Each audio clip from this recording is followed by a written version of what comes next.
que ele seria herdeiro do mundo, mas mediante a justiça que vem da fé. Pois se os que vivem pela lei são herdeiros, a fé não tem valor, e a promessa é inútil, porque a lei produz a ira. E aonde não há lei, não há transgressão. Portanto, a promessa vem pela fé, para que seja de acordo com a graça, e seja assim garantida a toda a descendência de Abraão. Não apenas aos que estão sob o regime da lei, mas também aos que têm a fé que Abraão teve. Ele é o pai de todos nós. Como está escrito, eu o constituí pai de muitas nações. Ele é o nosso pai aos olhos de Deus, em quem creu o Deus que dá vida aos mortos e chama à existência coisas que não existem como se existissem. Abraão é o alvo aqui da nossa conversa com Paulo, né? Paulo agora traz Abraão para essas justas perguntas que estão sendo feitas aqui, muito provavelmente porque, já disse a vocês em outras exposições, mas repetirei, porque Paulo está lidando ou com o fariseu que ele era, ou com os fariseus que ele havia de encontrar lá em Roma. Ele estava prestes a visitar Roma, era essa a vontade dele, inclusive, que ele visitasse Roma, mas não há registro algum de que Paulo tenha visitado Roma alguma vez, né? Então talvez esse encontro nunca tenha acontecido, infelizmente. Paulo talvez nunca tenha encontrado Roma. E mesmo assim, Paulo nos deixa um material riquíssimo a respeito das obras do Senhor, né? Mesmo não tendo visitado Roma, o que Paulo escreveu nos trouxe riqueza para que nós pudéssemos discutir essas coisas hoje e aprender dessas coisas hoje, né? Abraão era um homem que vivia em tendas. Vocês se lembram disso, como um hebreu vivia naquela época. Abraão era um nômade, né, basicamente. Né, não no sentido moderno, mas ele vivia em tendas. Esse detalhe aqui, de que Abraão vivia em tendas, talvez para você não faça tanto sentido. Talvez para você não consiga compreender, porque você está muito distante da realidade de que Abraão vivia. Você está muito distante dessa realidade, então talvez para você não consiga entender a profundidade do que isso significa. Mas esse detalhe carrega uma violência espiritual enorme, você vai me entender. Porque Deus prometeu o mundo inteiro a um homem que nunca construiu um império. Então quando Abraão recebe essa promessa, e não que Abraão fosse pobre, Abraão não era pobre, Abraão era um homem rico, Abraão era um homem que tinha tinha muitos bens, ele tinha um exército, você se lembra? No episódio em que ele vai resgatar o sobrinho dele, Ló, você se lembra disso? Ele vai lá com o exército, e depois o que ele faz, você se lembra? Parte principal desse texto. É isso aí, encontrou esse menino. Eu não vou te elogiar muito não, porque semana que vem ele tá gravando um vídeo falando Jesus é, fui eu que inventei essa frase, ele vai falar, Jesus é. Deus promete o mundo inteiro a um homem que nunca construiu um império. Isso é loucura. Abraão caminhava olhando poeira, ele era um astrólogo, digamos assim. Abraão caminhava olhando para as estrelas, tentando interpretá-las, tentando entender o que acontecia no cosmos. Enquanto Deus falava sobre as estrelas e chamava Abraão para caminhar com ele, Abraão dormia em desertos. Enquanto carregava no seu coração, carregava em si a promessa de Deus. Talvez se Deus falasse com cada um de nós, num deserto literal, a gente acharia que estava tendo ou uma alucinação, ou uma miragem, ou qualquer coisa do tipo. E não só simplesmente uma promessa de maneira, como eu posso dizer? De maneira humana, falando assim, nossa, olha aqui, você vai ser meio coaching, sabe? Olha, você vai ser o próximo Pablo Marçal, assim. Não somente se Deus fizesse isso, eu não estou falando sobre isso, mas se Deus falasse com você num contexto em que você não pudesse prover as coisas que Deus colocou no seu coração, será que você acreditaria? Acredito que não. Porque a realidade é que a gente vive os nossos próprios desertos todos os dias. E a gente não acredita no que a gente tem vivido com o Senhor. Essa é a verdade. O Senhor já revelou a nós todas as promessas que Ele tinha para nós. O Senhor já revelou a nós os planos que Ele tem para cada um de nós. E mesmo assim, a gente continua caminhando como quem não tem promessa. Talvez a pergunta que eu mais receba como pastor é: qual é o plano de Deus para mim? Talvez, e uma outra pergunta que está atrelada diretamente a essa é: Quais são as promessas de Deus para mim? 66 livros, muitos capítulos, muitos versículos, muitas palavras. Jesus veio e você ainda está se perguntando quais são as promessas que você tem que alcançar. Você entende? Então você vivendo no deserto da sua própria vida, você não acredita nas promessas que já foram escritas para você. Imagine agora você receber de Deus no meio do deserto, Deus falar com você no meio do deserto e você crer antes de qualquer sinal de Deus. Paulo olha para esse detalhe em Romanos capítulo 4 e entende algo interessante aqui. A promessa feita a Abraão nunca foi sobre uma terra. A promessa feita a Abraão nunca foi sobre um lugar geográfico. A promessa feita a Abraão nunca foi sobre um bom lugar ao sol. Nunca foi sobre isso. Porque quando Abraão teve a oportunidade de escolher o melhor lugar para poder ir, o que ele fez? Falou, escolhe aí, Ló. Escolhe aí, vai para onde você quiser ir. Ló escolhe os campos mais verdes, né? Mais bonitos e vai. Nunca foi sobre uma terra. A promessa feita a Abraão era sobre o filho de Abraão. Mas que filho de Abraão? Porque essa é uma briga eterna entre judeus e entre árabes. Uns entendem que o filho da promessa de Abraão era Isaque. Outros entendem que o filho da promessa a Abraão era Ismael, já que ele era o primogênito. E aí você deve estar pensando assim, meu Deus, o pastor vai falar uma heresia aqui agora. E eu vou dizer para vocês o porquê que um está reduzindo a promessa e o outro está completamente equivocado. Obviamente que quem entende que Ismael é o filho da promessa está equivocado. E o outro que entende que Isaac é o filho da promessa está reduzindo a promessa de Deus. O filho da promessa de Abraão é Cristo. Ele é o filho da promessa. Em ti, Abraão, serão benditas todas as famílias da terra, não a partir do próprio Abraão, mas a partir de Cristo. Jesus é o filho da promessa. E é Paulo quem diz isso, que eu e você somos mais judeus do que os próprios judeus, porque nós estamos enxertados em Cristo, Jesus.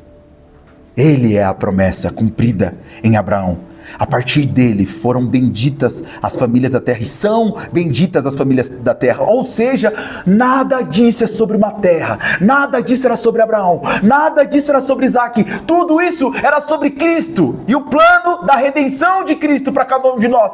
Deus, em sua santa, perfeita e soberana vontade, decidiu se revelar a Abraão no deserto para dar a Abraão uma promessa que não cabia nele mesmo, que não poderia ser cumprida nele mesmo, mas foi cumprida em Cristo Jesus, que é o Redentor e o Salvador da nossa alma, aquele que morreu na cruz do Calvário, para que eu e você tivéssemos acesso ao Pai novamente. Ele é o sacerdote eterno, Ele é o sumo sacerdote, Ele é o Cordeiro de Deus que tira o pecado do mundo, Ele é o Filho da promessa. Ele não só é o Filho da promessa, como Ele é a promessa encarnada na cruz do Calvário. Cristo, Ele sim, é o Filho da promessa. Nele se encarrega a redenção de toda a humanidade.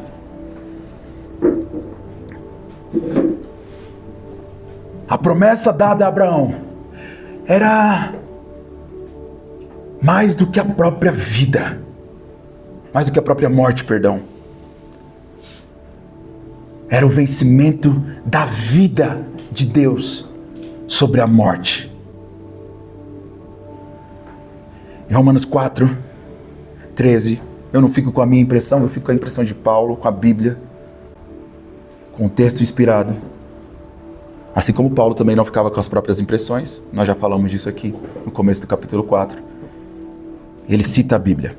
Não foi por intermédio da lei que Abraão ou a sua descendência coube a promessa de ser herdeiro do mundo, e sim mediante a justiça da fé. Paulo está... Lembra da cena da bomba? Ela já esteve em muitos lugares, né? Posso colocar ela em mais lugar? Não prometo que será o último, tá? A gente vai, talvez, se a gente coloca essa bomba em vários outros lugares e tá tudo bem, a gente vai entendendo esse cenário, essa cena. A bomba estava no tribunal com Abraão, vocês se lembram disso? Agora talvez a bomba esteja no intelecto judaico. na compreensão judaica. Paulo explode qualquer tipo de compreensão reducionista judaica a respeito da promessa. Os rabinos já discutiam a respeito dessa promessa, a respeito de fé, de lei, há muito tempo. Porque Deus havia prometido a Abraão uma descendência incontável, uma terra, uma herança. Mas Paulo percebe algo muito maior vindo daí. A promessa era messiânica. Não era sobre essas coisas. O comentário aqui é que a promessa transcende a Canaã. Ela transcende então a uma terra. Os judeus estão lá, olhando, brigando até hoje por conta de um pedaço de terra com os árabes. Por conta de um lugar geográfico. E aí nós cristãos que achamos que a gente é um tipo de judeu mais jovem assim, a gente quer usar kippah, quer usar a túnica, a gente quer falar, Israel, Deus, Jesus vai descer, vai reinar sobre Israel, e que não sei o que, e blá blá blá. A gente tenta encaixar Deus de novo numa lógica humana e colocar ele num lugar geográfico. A gente tenta aprisionar a promessa num lugar geográfico de novo, a partir de uma concepção extremamente equivocada, na minha impressão, de acordo com os meus estudos, de escatologia. A gente tenta entender a escatologia e colocar a escatologia de acordo com a nossa própria compreensão de que Deus é, de como a promessa pode ser cumprida, de como a promessa deve ser cumprida na nossa compreensão. A gente acha que a promessa tem que ser cumprida do jeito que a gente quer, do jeito que a gente espera, e ponto final. E a gente está tão equivocado quanto os judeus. Se você é um cristão judaizante, sinto muito. Eu ia ser duro com você, mas não serei tão duro assim com você. Mas se você é um cristão judaizante, você está equivocado, tá bom? Muito equivocado. Se você acha que você precisa de um kippah na cabeça, de uma túnica, de uma mezuzá, de uma arca da aliança, tudo isso a gente falou na semana passada, é a desordenação dos símbolos, não é isso? Nós precisamos de símbolos, nós somos humanos. Certo? A gente precisa dos símbolos, mas esses são símbolos equivocados. Esses são símbolos que cumpriram o seu papel na história. A gente não precisa deles. A promessa transcende Canaã. E ela sai do âmbito judaico e alcança o mundo. Porque o descendente de Abraão era o Messias, o Cristo. E em Cristo todas as coisas convergem. Então Abraão não estava caminhando em direção a Israel simplesmente, aquele lugar geográfico. Ele caminhava em direção ao reino que Jesus inaugurou. Era para onde Abraão caminhava. E a tragédia de Israel é que Israel recebeu a promessa e transformou ela em posse religiosa, né? Transformou ela em vanglória. Lembra do capítulo 3? Transformou em vanglória.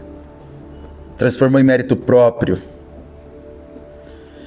Recebeu a aliança e transformou em superioridade espiritual. Eu sou melhor do que as outras pessoas. Recebeu os sinais e transformou eles em orgulho. Nós falamos isso na semana passada. E então, esse judaísmo se torna incapaz de reconhecer o próprio Filho da promessa, o próprio Cristo. Lembre-se, não foram os romanos que se incomodaram com Jesus. Não foram os egípcios que se incomodaram com Jesus. Quem é que se incomoda com Jesus? Quem se incomoda com Jesus é o seu próprio povo. Era aqueles que tinham a lei, aqueles que tinham recebido as promessas de Deus, aqueles a quem Deus revelou seus mistérios através da Tanar. A Tanar é o Antigo Testamento. Aquele a quem Deus escolheu revelar-se. Eles rejeitaram o próprio Deus. E talvez você pense assim: eu jamais rejeitaria Jesus. Claro que não, né, Pedro? Você não rejeitaria Jesus não, né? Não, se eu estivesse no lugar de judeus, eu não rejeitaria Jesus. Foi o que Pedro disse também, né? Pedro, antes que o galo cante 3 vezes, você vai me negar. Claro que você rejeitaria Jesus. Você rejeita Jesus até hoje. Você rejeita obedecer a Jesus até hoje? Você acha que a sua vida é sua? Você acha que tudo está sob o seu controle? Você acha que você consegue controlar todas as coisas? Você acha que você consegue controlar a sua vida? Você acha que você consegue controlar a vida dos outros? Você acha que você consegue controlar a vontade de Deus? Você acha que você consegue controlar a vontade dos outros? Você acha que você consegue produzir alguma coisa de bom? Se isso não é negar Cristo, o que é negar Cristo? Homens apaixonados pela própria glória. E essa estrutura religiosa raramente percebe quando Deus entra na sala. A gente não pode relativizar isso, é óbvio. O culto tem que ter ordem e decência, tem que ter horário de início e horário de término. É óbvio, não podemos relativizar isso. Mas se você entra aqui preocupado simplesmente com o horário de você sair, você só está cumprindo um checklist da sua semana, entende? De novo, o culto tem que ter ordem e decência, hora de início e hora de término. Mas se a gente entra só dando um checklist da semana, vou dar meu check lá porque eu vou pra igreja, e é isso, e ponto final. Vou ver aquele povo feio que eu não gosto de ver, aquele povo esquisito, galera que gosta de insulina, outros que negam a mãe de José. A gente não vai esquecer disso, Vitor. Fica tranquilo. Oi? Foi só uma vez. A gente também não vai esquecer disso, tá bom? Começa assim, né? Negar a mãe de Jesus, né? Começa negando a mãe de José, né? Daqui a pouco ele nega... Não, Maria não existiu, né? Ele vai falar, Maria não existiu. Maria é só uma metalinguagem bíblica, né? O cara vai falar. Porque Cristo... E foi exatamente isso que Jesus encontrou naquele tempo.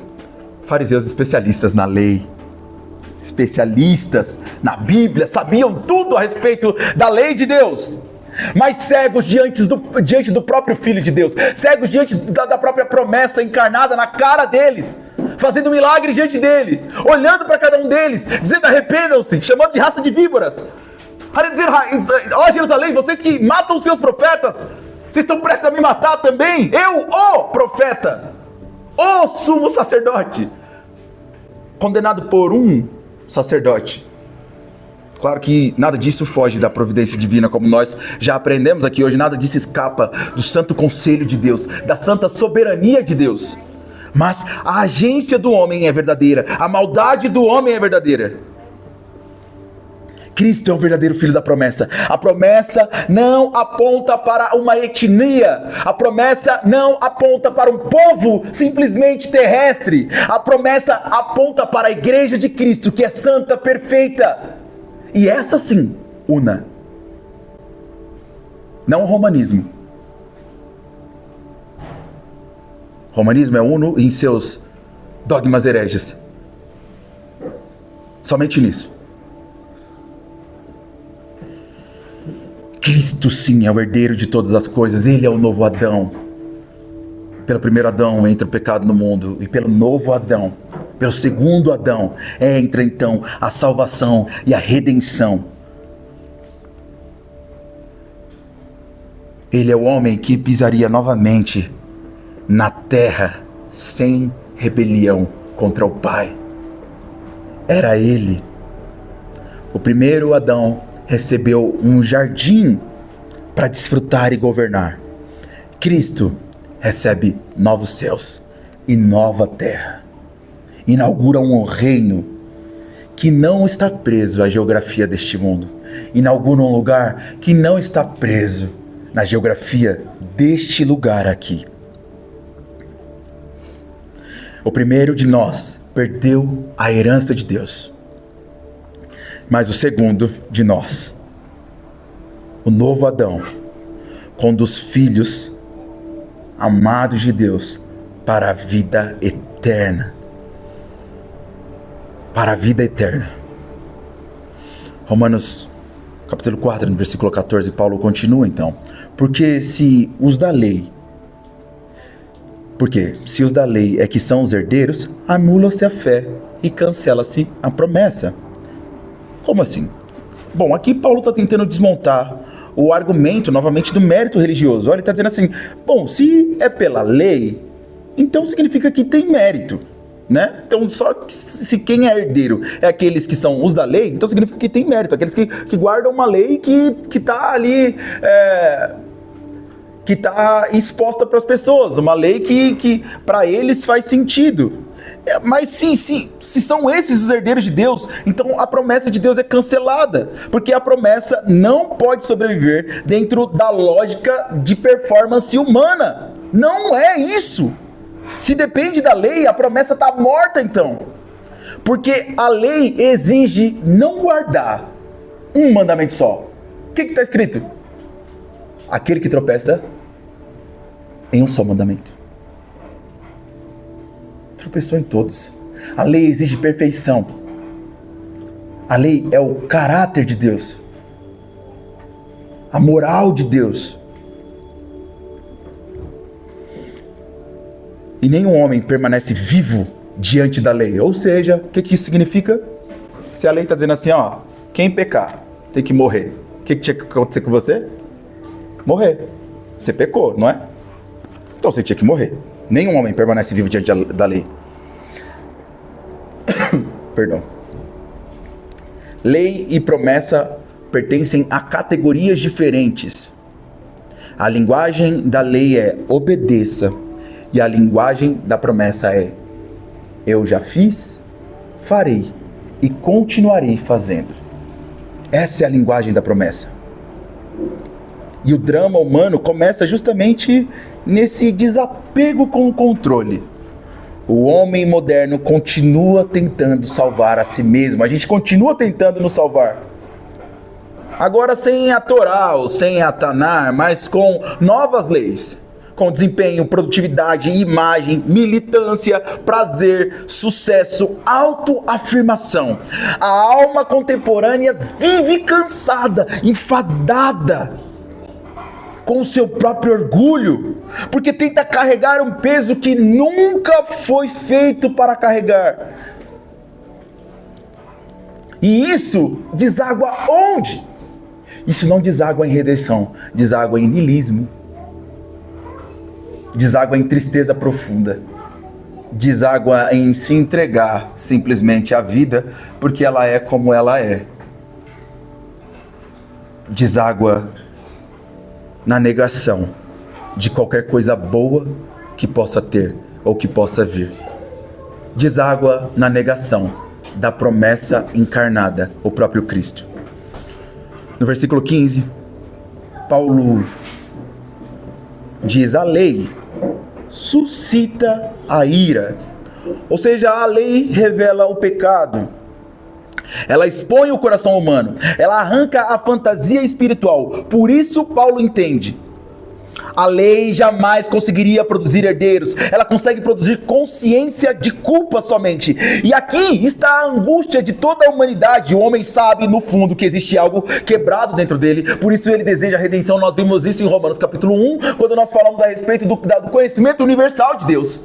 O homem sabe que está quebrado, e é por isso que ele deseja expiação, é por isso que ele faz de tudo por expiação, é por isso que até hoje ele continua fazendo de tudo por expiação, ele continua tentando pagar os seus próprios pecados, ele continua tentando apagar os seus próprios erros, ele continua tentando apagar a sua própria história, porque ele deseja redenção por si mesmo. Ele continua tentando escolher uma ideologia melhor do que a outra, ele continua tentando produzir uma ideologia melhor do que a outra, ele continua tentando produzir seus próprios reis e seu próprio Deus. Continua. Mas essa angústia se disposta no próprio homem, ela nos levará à perdição, à maldição completa.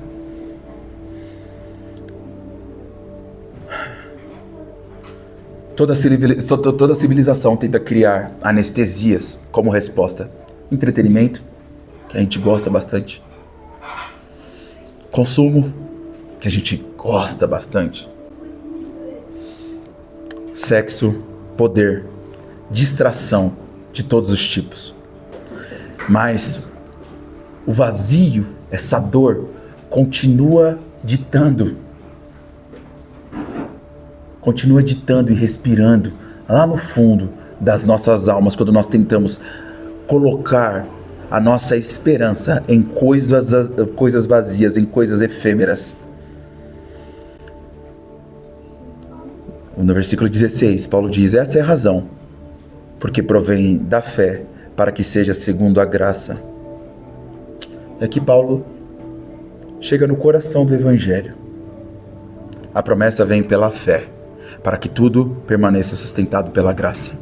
Porque se dependesse do homem, a promessa morreria conosco. Mas ela depende de Deus.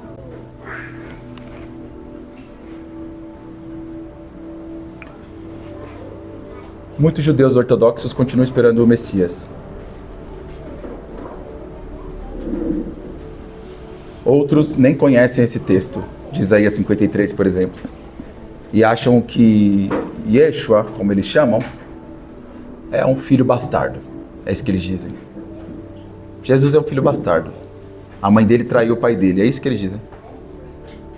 Essa é a compreensão. Essa é a compreensão que os judeus têm. Eles continuam esperando o Messias vir.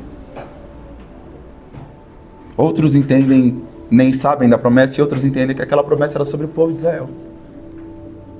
Quando claramente aponta para um homem, eles dizem, não, é sobre o povo de Israel. Esse texto não deve ser lido dessa forma. Fiquem com o Novo Testamento, deixem o Antigo Testamento que ele é nosso. São as frases dos judeus. Mas Deus, meus amigos, ele sustenta aquilo que ele promete. E cumpre aquilo que promete. Imagine Abraão velho, o corpo já morrendo, dando já o ar de encontrar seu Criador. Sara estéril. O tempo esmagando qualquer possibilidade humana de acontecer alguma coisa nova. E Deus dizendo, olhe para os céus, Abraão. Olhe para algo que está para além de você. A resolução, Abraão, não está em você. Eu darei para você a semente da resolução. Eu produzirei, Abraão, a semente da resolução. E esse é o coração do Evangelho. Porque Deus chama homens limitados para descansarem numa promessa eterna que extrapolam qualquer possibilidade humana. E no versículo 17, nós vemos Paulo dizendo que o Deus que vivifica os mortos e chama à existência as coisas que não existem. O Deus de Abraão, portanto, ressuscita mortos, cria futuro onde não existe saída, produz vida em cenários completamente encerrados. Isso aponta diretamente para Cristo. Cristo, o Filho da promessa, morreria e ressuscitaria. O novo Adão pisaria para fora do túmulo e então começaria a nova criação a partir dele. O niilismo diz, a história termina no vazio. Cristo responde com ressurreição. O niilismo diz, o homem está sozinho no universo. Cristo prepara uma cidade eterna. O niilismo diz, a morte vence. Cristo sai do sepulcro no terceiro dia. E Paulo diz, vencida foi a morte pela vida. Onde está, ó morte, a tua vitória? Onde está, ó morte, o teu aguilhão? Tua chave. Vencida foi a morte pela vida. O meu Redentor vive. O meu e o seu Redentor vive. Paulo entende isso. Aquele velho homem, olhando as estrelas, estava contemplando, sem compreender totalmente a promessa, a futura glória dos filhos de Deus. Ele estava em estado de contemplação, sem conseguir visualizar o futuro, de como Deus faria as promessas serem cumpridas. Ele conta para Sara que Deus havia feito uma promessa de que eles seriam pais, e Sara ri. Sara ri. E o nome de Isaac significa exatamente isso, riso. Porque foi o que produziu neles. Abraão não consegue ver a promessa, mas a promessa vem e ela é encarnada. Aquele que era a raiz de Davi, mas antes era a raiz de Abraão. A promessa sempre foi maior do que Abraão, porque ela é a respeito do próprio Deus. De novo, a promessa nunca foi sobre um pedaço de terra. Ela era sobre Cristo, sobre redenção, sobre uma nova humanidade, sobre ressurreição, sobre eternidade. E isso não é o suficiente para você? Ou amanhã você vai falar assim: pastor, qual que é a promessa que eu tenho para minha vida? Pastor, quais são os planos de Deus para minha vida?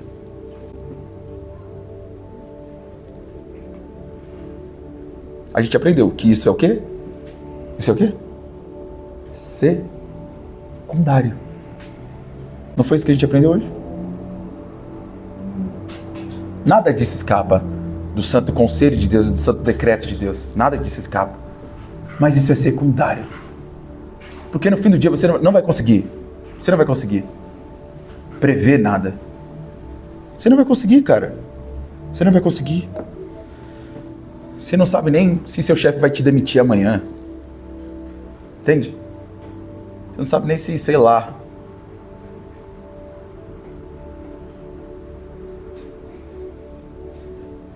Você não sabe de nada disso. Mas a única coisa que nós sabemos e que devemos saber é que a promessa de Abraão está viva porque ela é a própria vida. Para mim e para você. Isso tem que ser suficiente. Ah, pastor, nossa, mas que óbvio, né? Óbvio, você continua vivendo a sua vida como você quer, né? Nossa, isso é muito óbvio, eu já sabia disso. Eu posso perguntar para você depois do culto em algum momento: você está entendendo o que a gente está falando? Eu entendi, é Cristo. E você continua vivendo como ímpio. Não, eu entendi, pastor, é Cristo, né? É isso. Não, já tinha entendido, já. Nada é novo para mim aqui. Ou eu sou incapaz, o que pode ser, ou seu coração que é mau.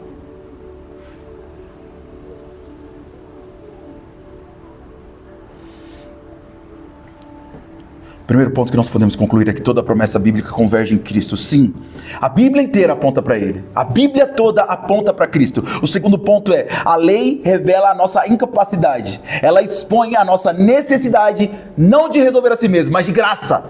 Graça, nós necessitamos de graça. O terceiro ponto é: o niilismo nasce quando o homem perde a eternidade, o senso de participação. Lembra o que a gente falou? Sobre a participação, sobre o senso de participar de algo eterno, de participar de algo que está para além dele. Tudo virou então representação para nós. Nós estamos agora nesse dilema, no dilema da representação. Ainda estamos vivendo assim, né? Nesse dilema da representação. Uma alma sem esperança começa a apodrecer em vida, como eu disse a vocês na aula anteriormente.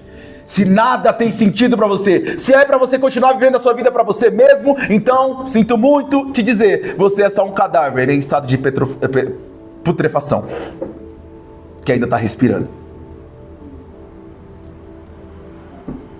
Eu sou só um cadáver. Se não existe sentido fora de mim, eu sou só um cadáver em fase de putrefação. Por que então que eu faço coisas que eu considero virtuosas? Por que então que eu faço coisas que eu considero ser melhores do que outras coisas? Não, se nada faz sentido, então eu me entrego logo ao caos total que eu acho que é a minha existência. E o quarto ponto aqui é: Cristo é o verdadeiro herdeiro do mundo. Os que estão nele participam dessa herança de Deus. Não é um símbolo. Olha, preste atenção aqui. Cristo não é um símbolo. Cristo não é um símbolo. Cristo não é um símbolo. Cristo não é um sinal. Ele é o próprio Deus que morre na cruz do Calvário. Ele é o Redentor da nossa vida. Ele é o Redentor da nossa alma. Ele é a propiciação para os nossos pecados de uma vez por todas. No altar de Deus, Ele na cruz do Calvário escolheu morrer por mim e por você, de acordo com a sua santa, soberana e perfeita vontade. Ele não é um símbolo que você carrega de lá para cá. Ele não é um amuleto que você pode levar para lá e depois para cá e colocar na sua vida quando você bem entender. Cristo é o próprio Deus. Ele é a própria vida encarnada, vivendo entre nós, que habitou entre os homens, morreu por mim e por você. E você precisa começar a viver uma vida em obediência e olhar para o futuro, não como a expectativa do que você precisa ter, mas do que você já tem. Porque não é sobre um lugar geográfico, é sobre o próprio Deus. Deus. Apocalipse não termina num lugar geográfico, você se lembra disso? Termina, estamos habitando no próprio Deus. Ele é a própria casa de habitação. E aí você está preocupado com carro, você está preocupado com dinheiro, você está preocupado com apartamento, você está preocupado com casa, você está preocupado com tudo, você está preocupado com o emprego que você vai ter, você está preocupado com a sua conta bancária. Você está preocupado com o casamento, você está preocupado com a sua vida, você está preocupado com tudo, menos preocupado em ser mais santo, em ser mais obediente, em parecer mais com Cristo, em como eu faço mais coisas para o Senhor, como eu encontro mais vezes o Senhor na semana, como eu choro mais aos pés do Senhor, como eu entendo mais a perfeita e soberana vontade de Deus para a minha vida, como eu deixo de viver a minha vida para passar a viver a vida de Deus. Essa deveria ser a sua preocupação. Mas você talvez venha aqui todos os domingos e não consiga perceber isso. E a minha vontade era que você entendesse isso, mas eu não consigo fazer isso, porque essa é a agência do Espírito Santo, é Ele que convence do pecado e do juízo, mas eu estou pregando para você aqui como se fosse o meu último sermão, porque essa deve ser a vida de um pregador. Eu não sei quanto tempo mais me resta, mas sabe o que eu sei? Aquele que é o dono dos meus dias, aquele que é o dono de todas as promessas, aquele que é o dono de todo o firmamento, o Criador, aquele que é o autor e consumador da nossa fé, Ele era, é e há de vir um dia para levar com eles vivos e mortos, ressuscitar naquele último dia. Porque não só o nosso espírito viverá com Ele, mas o nosso corpo será restaurado, glorificado, e nós habitaremos com Ele. E Ele é a própria casa de habitação. A minha casa, não geográfica. A minha morada é você. E você está aí, brigando por um pedaço de terra, brigando por um emprego. Sabe quem você é? O filho pródigo. Preocupado com a herança visível do pai e virando as costas para o próprio pai. E aqui nós já entramos no último ponto. A ressurreição é o fim definitivo do desespero humano. A história, termina em glória para os filhos de Deus.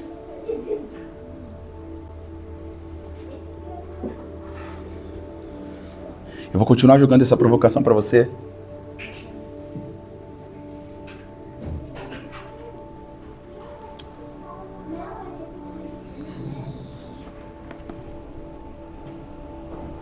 E se nada do que você acha que Deus te deve acontecer na sua vida?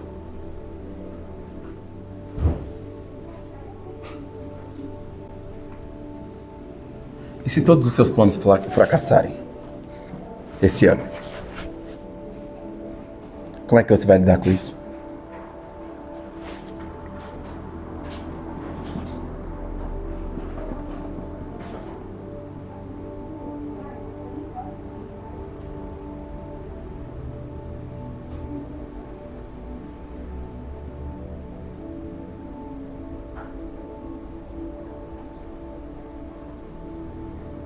Como você vai lidar com isso?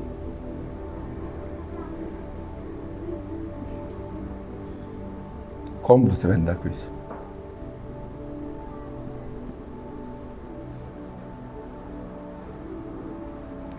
Para de tratar Jesus como um amuleto da sorte.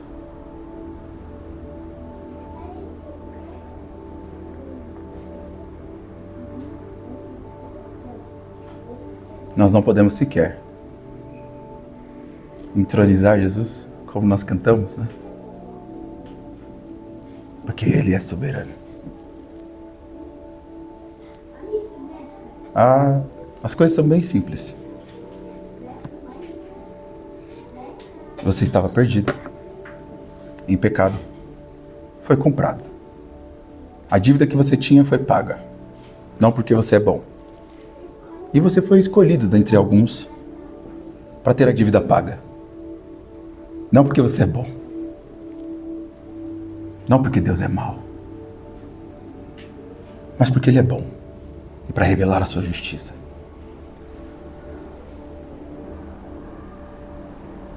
E agora o que você deve fazer? É viver uma vida diante de Deus. Talvez se você fosse como Calvino, que perdeu a mulher e os filhos, e era um homem que tinha mais de 30 doenças, nominadas naquela época, estaria só reclamando.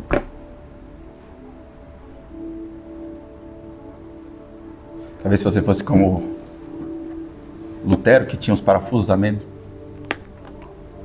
e muitos outros problemas, você só viveria reclamando.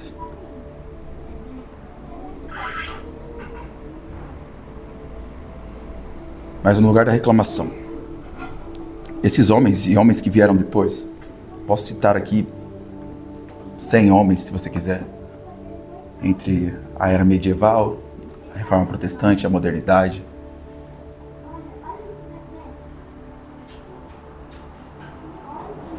Eles sabiam que a resolução da própria vida não estava neles. Que a resolução da própria vida estava no Senhor Jesus Cristo. E sempre estará no Senhor Jesus Cristo. Que a gente possa tomar vergonha na nossa cara. Eu e você, juntos. Não pense que eu estou falando de cima para baixo aqui, eu sou o maior pecador que eu conheço. Isso não é argumento retórico, tá? Eu sou o maior pecador que eu conheço. Eu sei da capacidade do meu coração. Eu sei dos meus pensamentos. E o Senhor sonda os meus pensamentos.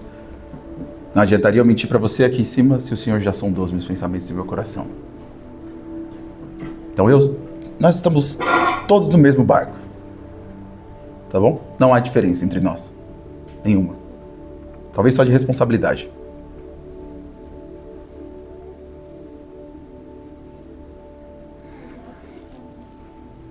Que o Senhor tenha misericórdia de nós.